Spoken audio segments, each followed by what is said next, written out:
¿Qué tal? Vamos a continuar en nuestro estudio y este video es el primero de una serie de dos. Este video lo vamos a titular El escándalo de la gracia. Vayamos a la primera carta de Corintios en el capítulo 1, versículo 23.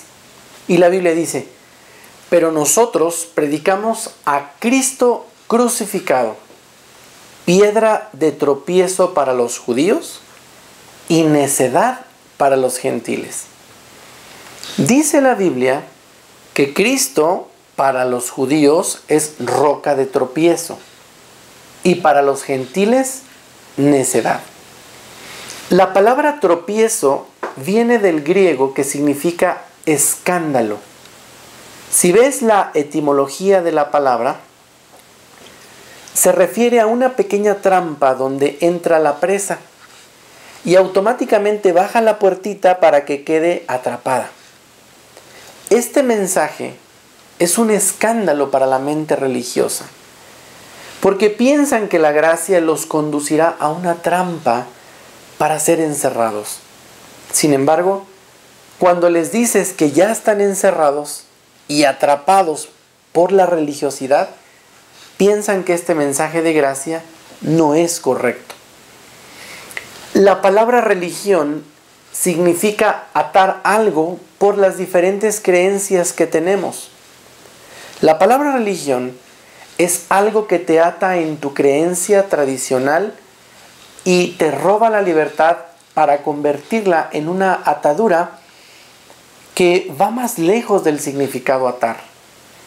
La religión está marcada por el control y por la conformidad. Así es que cuando hablamos de religiones, hablamos incluso de la cristiana, la cual está atada a ciertos conceptos que en realidad no tienen nada que ver con la vida de Dios.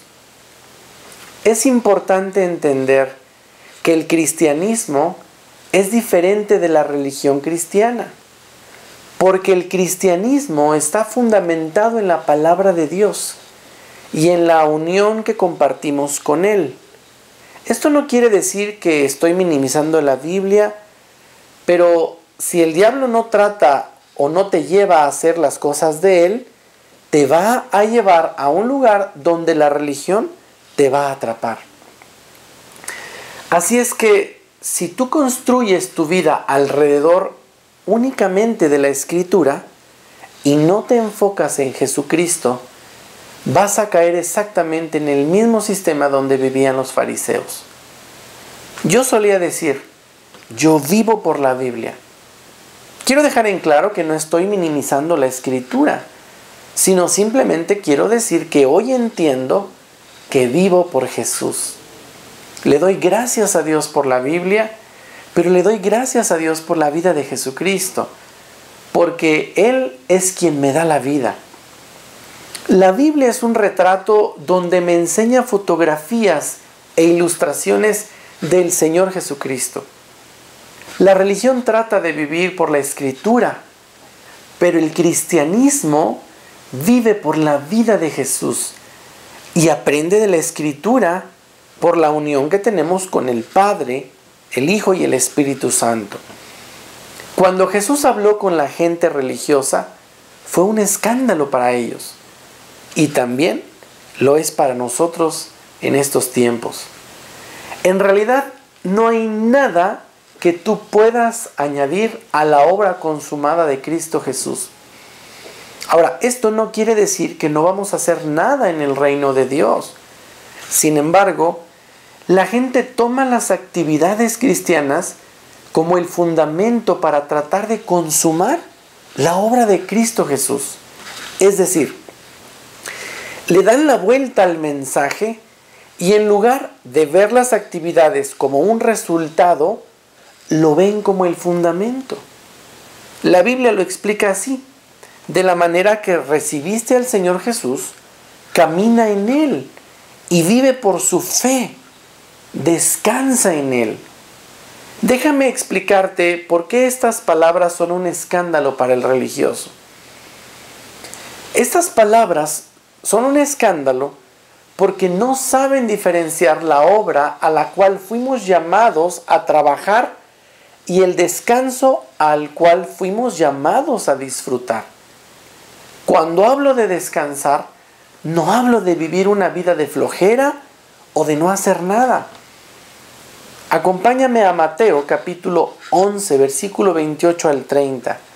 Y la Biblia dice así: venid a mí todos los que estáis trabajados y cargados, y yo os haré descansar. Llevad mi yugo sobre vosotros y aprended de mí, que soy manso y humilde de corazón, y hallaréis descanso para vuestras almas, porque mi yugo es fácil y ligera mi carga. ¿Vamos a trabajar? Claro que sí.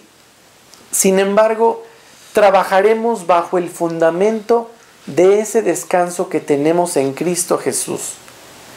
Trabajamos de un lugar de descanso y no trabajamos de un lugar de fervor religioso o de nuestras propias energías. Isaías dijo: aquellos que esperan en el Señor serán renovadas sus fuerzas. Cuando vemos a un águila volar, nos damos cuenta que no tiene que estar moviendo sus alas momento a momento. Lo único que hace es planear. Y lo puede hacer durante kilómetros y kilómetros, o bueno, como tú lo miras, millas y millas. Y esto lo hace porque está dependiendo automáticamente de una fuerza que no es del propio animal, sino una fuerza llamada aire. ¿Sabías que la palabra aire en el Antiguo Testamento es ruach y en el Nuevo Testamento es pneuma? Trabajamos en el Señor, pero somos llevados por el Espíritu para que nosotros, de la misma manera que el águila, podamos planear e ir y ser llevados por donde el viento nos está dirigiendo. La mente religiosa se escandaliza con este concepto de poder entender que nosotros no somos llamados a vivir en un balance. Algunas personas dicen que tenemos que balancear la gracia con otras cosas. Sin embargo, por ese tipo de pensamientos vemos cómo surge la mente religiosa.